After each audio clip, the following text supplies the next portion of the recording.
বন্ধুরা, WB top tuition ক্লাসের পক্ষ থেকে তোমাদেরকে স্বাগত। আজ আমরা ক্লাস 6-এর মডেল কোশ্চেন পেপার 6 যে অঙ্কগুলি আছে এই অঙ্কগুলির সমাধান করব। দেখো, ফার্স্ট একের দাগে কিছু এমসিকিউ বা শর্ট কোশ্চেন টাইপের কিছু কোশ্চেন দেওয়া আছে। তো এই কোশ্চেনগুলো দেখো অপশান দেওয়া রয়েছে। তো অপশানগুলো শুধু ঠিক করে দিলেই হবে না, কেন এই অপশানগুলোর এই অ্যান্সারগুলো রাইট হবে সেটা বুঝে নিতে হবে। তো দেখো, সেই অ্যান্সারগুলো আমি খুব মনোযোগ সহকারে তোমাদেরকে বুঝিয়ে দিয়েছি এবং তোমরাও মনোযোগ সহকারে খুব শুনে নেবে।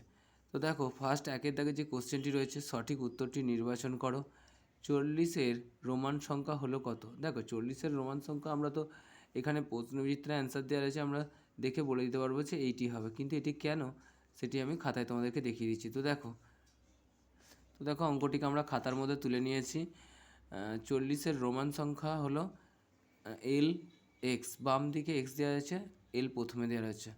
তো এটি কেন এরকম হলো? দেখো, আমরা কি জানি এল এর মান হচ্ছে কত? এল সমান সমান 50। এল এর মান কত জানি? এল এর মান হচ্ছে 50, আর এক্সের মান হলো এই বাম দিকে কোনো সংখ্যার বাম দিকে বড় সংখ্যার বাম দিকে যদি কোনো ছোট সংখ্যা হয় সেটি হচ্ছে এই বড় সংখ্যাটা থেকে মাইনাস করতে হয়। এল এর এদিকে কত আছে? এক্সের মান কত? 10। আমরা জানি বড় সংখ্যার বাম দিকে কোনো সংখ্যা থাকলে কত হয় সেটা মাইনাস করতে হবে। মাইনাস করলে আমরা কত হবে? 50 থেকে 10 মাইনাস করলে হবে 40। এই জন্য আমরা এল সমান সমান এখানে কত লিখেছি?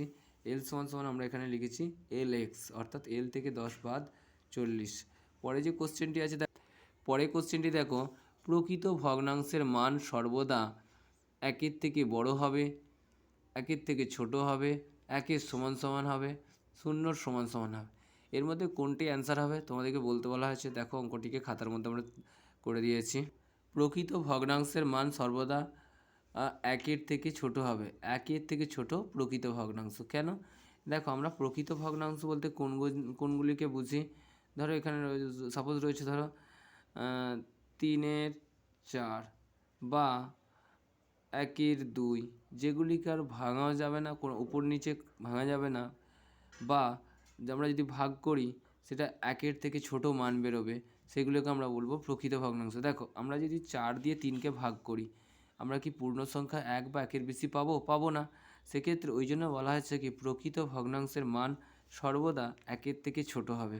ওই জন্য অ্যান্সারটি করে প্রকৃত ভগ্নাংশ, এটি ছোটোর চিহ্ন, অর্থাৎ বড়োর দিকে আমরা এইটার চিহ্নটা দিই আর ছোটোর দিকে এটা দিই। 1 বড় হবে, প্রকৃত ভগ্নাংশ ছোট হবে। পরের কোশ্চেনটি দেখো, পরে যে কোশ্চেনটি দিয়েছে দেখো, শূন্যস্থান পূরণ করো।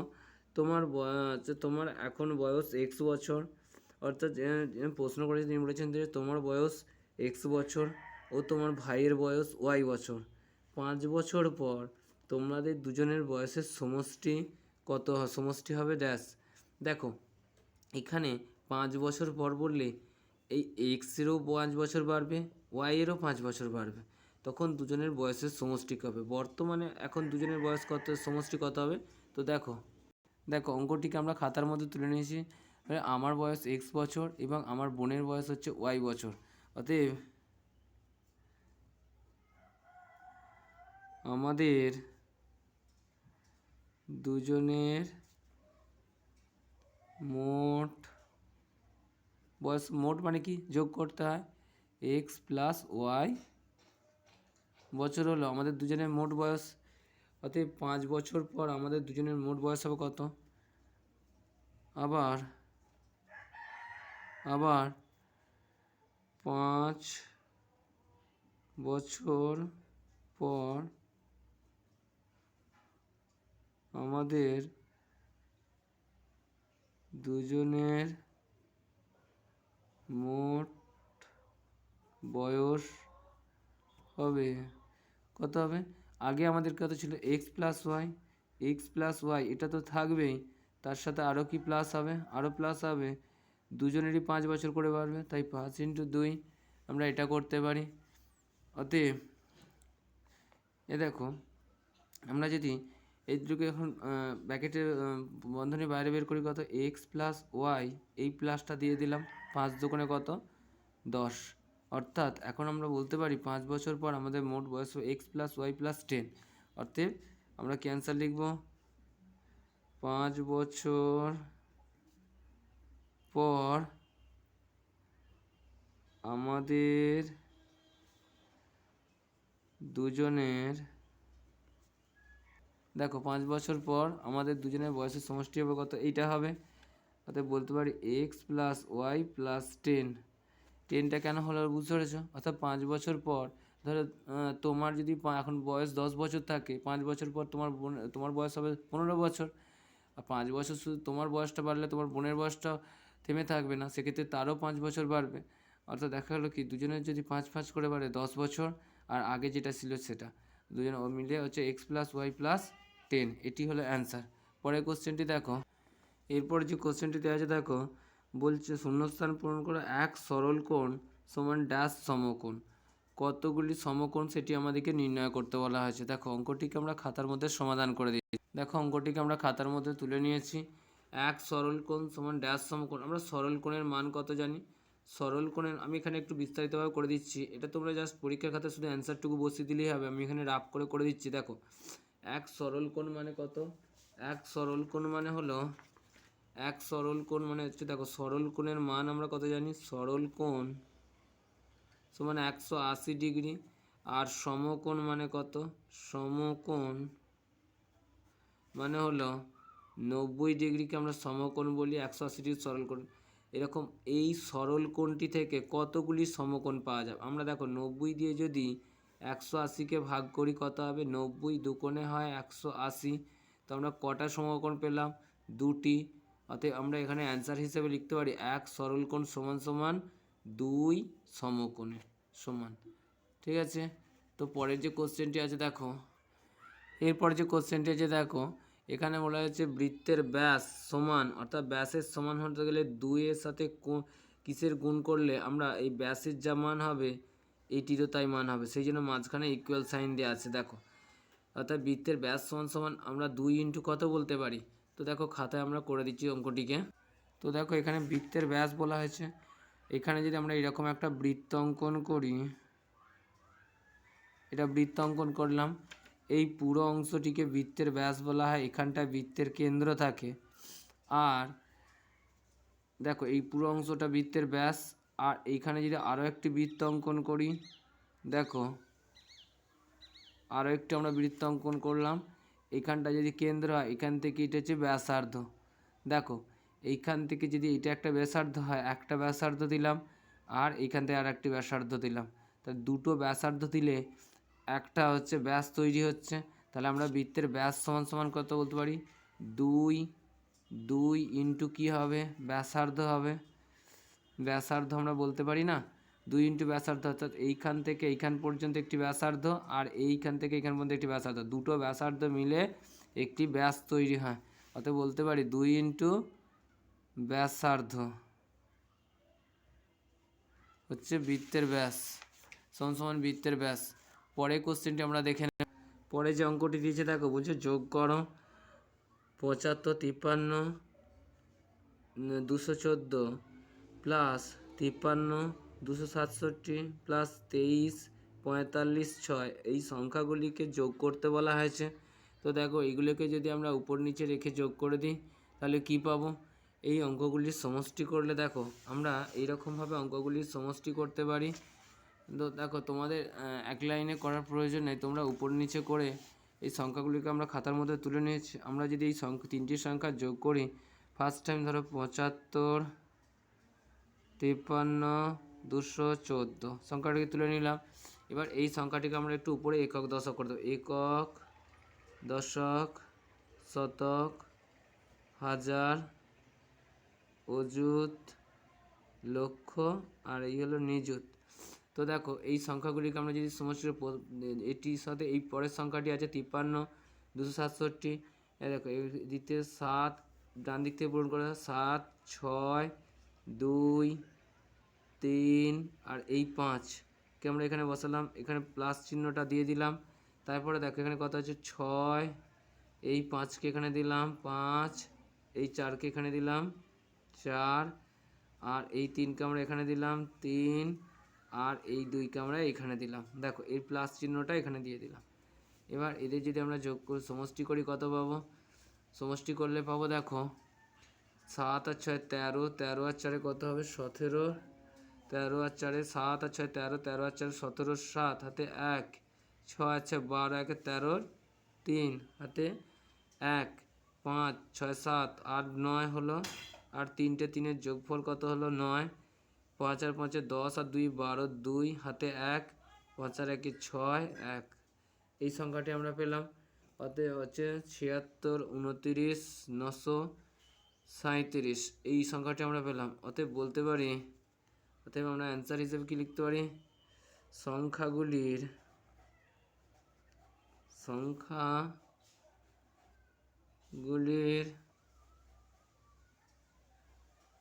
যোগফল কত পাবো? 76, 29, 937। তো পরের কোশ্চেনটি এবার তোমরা দেখে নাও। তো এইখান পর্যন্ত এই অঙ্কটি আমরা সমাধান করে দিলাম। এবার দেখো পরের যে অঙ্কটি আছে দেখো। তো দেখো পরের যে অঙ্কটি আছে, তোমার খাতার দৈর্ঘ্য x সেমি, প্রস্থ y সেমি, তোমার খাতার পরিসীমা কত? এবার ওই খাতার পরিসীমা নির্ণয় করতে বলেছে। আমরা যদি খাতার পরিসীমা নির্ণয় করি কী পাবো? দেখো অঙ্কটিকে আমরা খাতার মধ্যে তুলে নিয়েছি। অতএব আমরা জানি, অতএব খাতার পরিসীমা সমান কত? খাতার পরিসীমা সমান কত পাবো? দেখো 2 ইন্টু আয়তাকারের ক্ষেত্রে দৈর্ঘ্য ইন্টু প্রস্থ হয়, 2 ইন্টু দৈর্ঘ্য প্লাস প্রস্থ হয়। তা দৈর্ঘ্য প্রস্থ আমরা পেয়ে গেলাম। এবার এই জায়গায় আমরা কি করব? 2 যেমন ছিল বসিয়ে দিলাম। দৈর্ঘ্য কত আছে? দৈর্ঘ্য আছে x সেমি, x দিলাম। প্রস্থ আছে কত? y semi, plus y semi দিলাম। তো এটি হচ্ছে খাতার পরিসীমা। অতএব খাতার পরিসীমা 2 into x plus y semi. দেখো এটি হচ্ছে পরিসীমার সূত্র। সেই অনুযায়ী দৈর্ঘ্যের জায়গায় দৈর্ঘ্যকে দিয়েছি, প্রস্থের জায়গায় প্রস্থকে দিয়েছি। এগুলো যেহেতু কোনো সংখ্যা না, সেই জন্য এগুলো এইরকমভাবেই থাকে। যদি কোনো সংখ্যা থাকতো সেক্ষেত্রে আমরা এগুলো প্লাস করে নিয়ে এটার সাথে গুণ করে দিতাম। পরে যে অঙ্কটি আছে দেখো। তো দেখো 3-এর 1-এর দাগে যে অঙ্কটি আছে সরল করো। 3 পূর্ণ 1-এর 2 প্লাস 7-এর 6 ইন্টু 3-এর 8 মাইনাস কত দেওয়া রয়েছে? 5-এর 24। এই অঙ্কটিকে আমাদেরকে সরল করতে বলা হয়েছে। এখন যদি এই অঙ্কটিকে আমরা সরল করি তো কী পাবো দেখি। তো অঙ্কটিকে আমরা খাতার মধ্যে তুলে নিয়েছি, তোমরা দেখো। তো দেখো অঙ্কটিকে আমরা খাতার মধ্যে তুলে নিয়েছি। এখন অঙ্কটিকে যদি একটু সাজিয়ে নিই কী পাবো দেখো। এই পূর্ণটা 3 2 গুণ করলে 6 হয়, 6-এর সাথে 1 যোগ করলে কত হবে? 7-এর 2 পাবো আমরা। প্লাস যেমন ছিল বসিয়ে দিলাম, 7-এর 6 যেমন ছিল বসিয়ে দিলাম, 3-এর 8 যেমন ছিল বসিয়ে দিলাম, মাইনাস 5-এর 24। আমরা কি জানি? সরলের নিয়ম হচ্ছে প্রথমে ভাগের কাজ, ভাগ যদি না থাকে গুণের কাজ, গুণ যদি না থাকে যোগের কাজ, তার সর্বশেষে বিয়োগের কাজ করি আমরা। তো দেখো এখানে ভাগ নেই। ফার্স্ট টাইম এই দুটো সংখ্যার মধ্যে গুণ আছে, গুণটাকে আমরা করে নেব। তো 7-এর 2 যেমন ছিল বসিয়ে দিলাম, প্লাস যেমন ছিল বসিয়ে দিলাম। দেখো 3 1-এ 3, 3 1-এ 3, 3 2 6, 3 দিয়ে দুটো সংখ্যাকে কেটে দিলাম। এখন 7 1-এ গুণ করলে কত হবে? 7 পাবো। আর 2 দিয়ে 8-কে গুণ করলে কত পাবো? 16 পাবো। মাইনাস বসিয়ে দিলাম 5-এর 24। এখন এই তিনটে সংখ্যা 2 16 24-এর যদি লসাগু করি কত পাবো? 2 16 আর 24-এর লসাগু। দেখো 2 দিয়ে কাটলে 2 1-এ 2, সব থেকে ছোটো সংখ্যা দিয়ে সবসময় ভাঙার চেষ্টা করবে। লসাগু করো আর গসাগু করো। তো 2 8-এ 16 হয়, 2 12 24। আবার যদি 2 দিয়ে ভাঙি, 1 যেমন ছিল বসিয়ে দিলাম, 2 4-এ 8, 2 6-এ 12। আবার 2 দিয়ে কাটলে কত পাবো? 1 যেমন ছিল 2 2-এ 4, 2 3-এ 6। দেখো আর কোনো কিছু দিয়ে ভাঙা যাবে না। অতএব বলতে পারি লসাগু সমান কত? দেখো 2 2 2, 2 ইন্টু 2 ইন্টু 2 ইন্টু 2, 4টে পেলাম ইন্টু 3, 2 দুগুণ 4, 4 দুগুণ 8, 8 দুগুণ 16, 3 16 কত পাবো? 48। তো এটি হচ্ছে আমাদের লসাগু পেলাম। তো এই লসাগুটিকে আমরা যদি নিচে বসিয়ে দিই, 48 পেলাম। দেখো উপরে 7 ছিল বসিয়ে দিলাম, 2-এর নামটা কত পর্যন্ত পড়লে 48 হবে? আমরা 2-কে যদি 24 দিয়ে গুণ করে 48 পাবো, তাই এখানে 24 দিলাম, যে 24 দিয়ে গুণ করেছিলাম, প্লাস দিয়ে দিলাম 7 যেমন ছিল বসিয়ে দিলাম। 16-তে 3 দিয়ে গুণ করলে এই 48 হয়, এই 16-কে 3 দিয়ে গুণ করলে 48 হয়, তাই ওপরে 3 দিলাম। মাইনাস যেমন ছিল বসিয়ে দিলাম 5, 24-কে 2 দিয়ে গুণ করলে 48 হয়, 2 বসিয়ে দিলাম। তো দেখো একটু আরেকটু সমাধান করে 24-কে যদি 7 দিয়ে গুণ করি কত হবে? 4 7 28 8 হবে, আর 7 গুণে 14, আর 2 হাতে 2 ছিল, কত হবে 16, 168 পেলাম এই দুটোকে গুণ করে। প্লাস যেমন 3 7 কত হবে 21 হবে, মাইনাস 5 দুগুণে 10 হবে। তো দেখো এটিকে যদি আরেকটু সমাধান করি কত পাবো, এই 48 আমরা বসিয়ে দিলাম। এবার দেখো এই সংখ্যাতে প্রথমে যোগের কাজ আমরা যোগ করে নেব। 168 প্লাস 21, 8 আর 1 9, 6 আর 2 8, 189 পেলাম। 189 বসে, মাইনাস 10 ছিল যেমন বসিয়ে দিলাম, আর এখানে 48কে বসিয়ে দিলাম।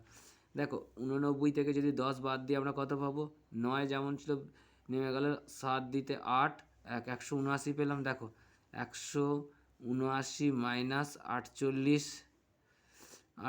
এবার 48 দিয়ে যদি 179কে ভাগ করি কত পাবো 179। দেখো 4 দিয়ে গেলে অনেক বেশি হয়ে যাবে, যদি 3 দিয়ে করি 3 আসতে 24 4, হাতে রইল কত 2, 3 4 12 আর 2 14 পেলাম। এরকম মাইনাস করে দিলে কী পাবো 4, ক দিতে 9 হবে, 5 দিতে 9, 4 3 দিতে 7, একে মিলাবার শুধু বাম দিকে শূন্য বসে না, তাই 35। তাই আমরা বলতে পারি 3 পূর্ণ 48 35, অর্থাৎ 48টা যেমন ছিল নিচে বসিয়ে দিলাম, এই 35টা উপরে যাবে, অর্থাৎ 3। অতএব আমরা অ্যান্সার কত বলতে পারি 3 পূর্ণ 48 35। তো এটি হচ্ছে আমাদের অ্যান্সার। পরের কোশ্চেনটি দেখো, একটি ইঞ্জিনের 2 নম্বরে যে অঙ্কটি দিয়েছে, একটি ইঞ্জিনের সামনের চাকার পরিধি 14 ডেসিমিটার, পিছনের চাকার পরিধি হচ্ছে 35 ডেসিমিটার। কমপক্ষে কত পথ গেলে চাকা দুটি পূর্ণ সংখ্যক বা একই সঙ্গে পূর্ণ সংখ্যক বা ঘোরা সম্পূর্ণ করবে। তো অঙ্কটিকে দেখো আমরা খাতার মধ্যে তুলে নিয়েছি। দেখো অঙ্কটিকে খাতার মধ্যে তুলে নিয়েছি। সামনের চাকার পরিধি 14 ডেসিমিটার, পিছনের চাকার পরিধি 35 ডেসিমিটার। অতএব আমরা বলতে পারি কি 14 ও 35-এর লসাগু, 14 ও 35-এর লসাগু হবে চাকা দুটি এর পূর্ণ সংখ্যক বার ঘোড়ার সব থেকে কম দূরত্ব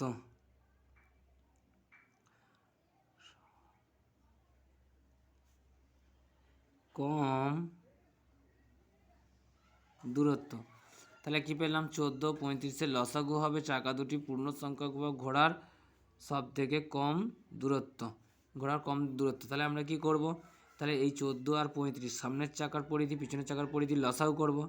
14 35-এর যদি আমরা লসাগু করি, দেখো 7 দিয়ে গেলে 7 2 14 হয়, 5 7 35, আর কোনো সংখ্যা তারা ভাঙা যাবে না। অতএব আমরা লসাগু কত পেলাম, লসাগু সমান সমান কত 2 × 5 × 7, 5 দুগুণে 10, 7 10-এ কত হবে 70 ডেসিমিটার।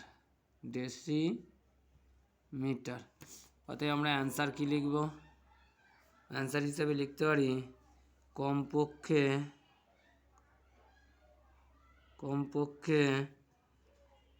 70 আমরা অ্যান্সার হিসেবে কি লিখলাম, কমপক্ষে 70 ডেসিমিটার পথ গেলে চাকা দুটি পূর্ণ সংখ্যক বার ঘোড়া সম্পূর্ণ করবে। তো এটি আমাদের অ্যান্সার। পরের কোশ্চেনটি দেখো, এরপর যে পরের কোশ্চেনটি দিয়েছে সেটা আমরা একটু দেখে নেব। দেখো একটি মেলায় 12টি জেনারেটর দৈনিক 6 ঘন্টা করে চালালে 7 দিনে মজুদ তেল খরচ হয়, অর্থাৎ যা মজুদ তেল আছে সেটি 7 দিন চলবে, কিন্তু ওই একই পরিমাণ তেল দিয়ে যদি 4 ঘন্টা করে চালানো হয় এবং 9 দিন চলে, তাহলে কতগুলি জেনারেটর চলবে সেটি আমাদেরকে জানতে চাওয়া হয়েছে। তো এই ক্ষেত্রে আমরা কি করব, জেনারেটরের সংখ্যাটা জানতে চাই, জেনারেটরের সংখ্যাটাকে আমরা ডান দিকে দেব, বাকিগুলোকে এদিকে সংখ্যাটাকে আমরা এইভাবে তুলে নিতে পারি। তো দেখো আমরা অঙ্কটি তুলে নিই। সমস্যাটি হলো সময় হচ্ছে 6 ঘন্টায় দেওয়া রয়েছে, দিন সংখ্যা জেনারেটর সংখ্যা, দৈনিক 6 ঘন্টা করে 7 দিন চললে মজুদ তেলে 12 দিন চলে, আর দৈনিক 4 ঘন্টা করে চললে মজুদ তেলে 9 দিন চলবে কটি জেনারেটর। আমরা লিখতে পারি কি দৈনিক 6 ঘন্টা করে চালালে, তাতে আমরা লিখতে পারি দৈনিক 6 ঘন্টা করে চালালে মজুত তেলে 7 দিন চলে 12টি জেনারেটর। তাহলে মজুত তেলে কদিন চলছে? দৈনিক 6 ঘন্টা করে চালালে মজুত তেলে 7 দিন চলে, এই 7 দিন চলে 12টি জেনারেটর। তাহলে যদি 1 ঘন্টা করে চালানো হয়, ওই মজুত তেলে 1 ঘন্টা করে চালানো হলো, 7 দিনই চালানো হলো, তাহলে কটি জেনারেটর? দেখো সময়টা কমানো হয়েছে, তাহলে মানে অনেক বেশি পরিমাণ জেনারেটর চলবে। তাহলে বেশি হলে কি 12 ইন্টু 6টাকে 1 ঘন্টা করে যাবে, 6 দিয়ে গুণ।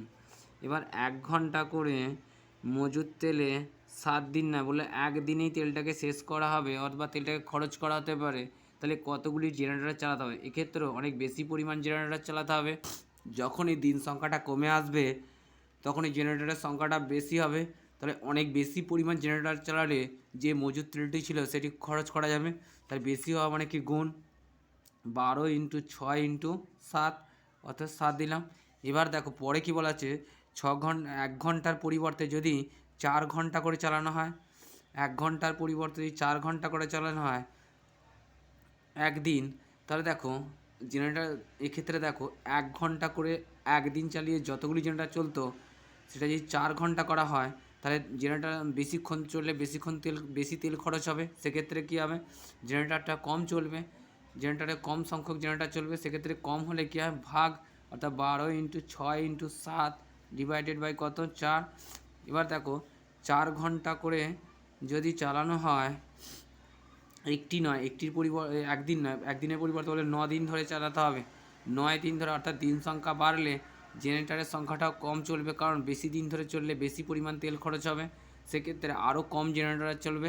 তাহলে অন্তত 4 ঘন্টা করে একদিন চললে যে পরিমাণ জেনারেটর চলতো 9 দিনে ততগুলি জেনারেটর চলবে না, তার থেকে অনেক কম চলবে। তাই 12 ইন্টু 6 ইন্টু 7 কম হলে কী হয়, ভাগ, 4 ইন্টু 9। এবার এগুলিকে যদি আমরা একটু উপর নিচে কেটে নিই, কী পাবো দেখো, 4 একে 4, 4 তিনে 12, 3 দিয়ে কাটলে 3 তিনে 9 হয়, 3 দুয়ে কত হবে 6, 7 দিয়ে 2কে গুণ করলে কত হবে 14, অতএব 14টি। অতএব আমরা অ্যান্সার হিসেবে লিখতে পারি, তো দেখো অ্যান্সার হিসেবে আমরা কী লিখতে পারি, দৈনিক 4 ঘন্টা করে চালালে 9 দিনে ওই মজুত তেলে কটি জেনারেটর চলছে, 14টি। অতএব আমরা লিখতে পারবো 14টি জেনারেটর চালানো যাবে।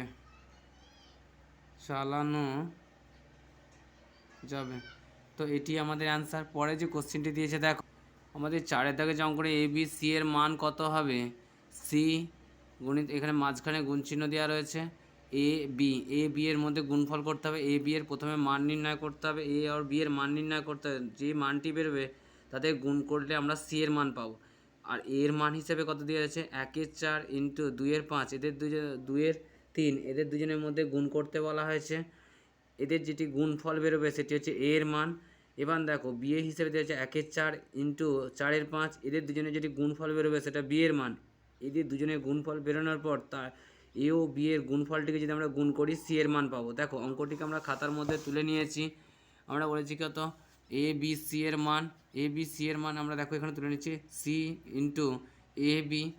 এবার দেখো প্রথমে আমরা ফার্স্ট টাইম যদি এর মানটি বের করি কত পাবো, 2-1-এ 2, 2-2-এ 4, তাহলে আমরা এ হিসাবে এ সমান কত পেলাম, 1-1-এ 1 পাবো, আর 3-2-এ কত পাবো, 6 পেলাম।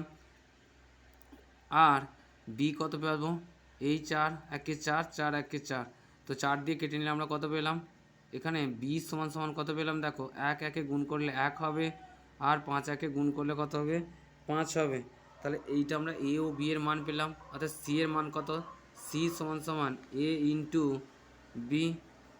এর মান কত পেয়েছি আমরা, 1-এর 6 ইন্টু বি এর মান কত পেয়েছি আমরা, বি এর মান পেয়েছি আমরা, এ ইন্টু বি বলা হয়েছিল, বি এর মান পেয়েছে 1-এর 5। দেখো এদের দুজনে গুণ করলে উপর নিচে কাটবে না, তাই 1-1-এ 1 হবে, আর 5-6 কত পাবো, 30।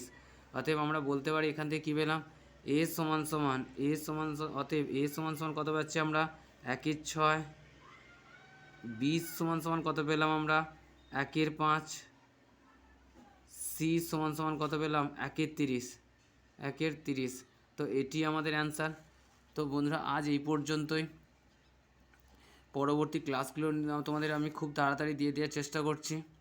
তো কোথাও যদি কোনো কিছু সমস্যা হয় আমাকে কমেন্ট করে প্লিজ জানাবে।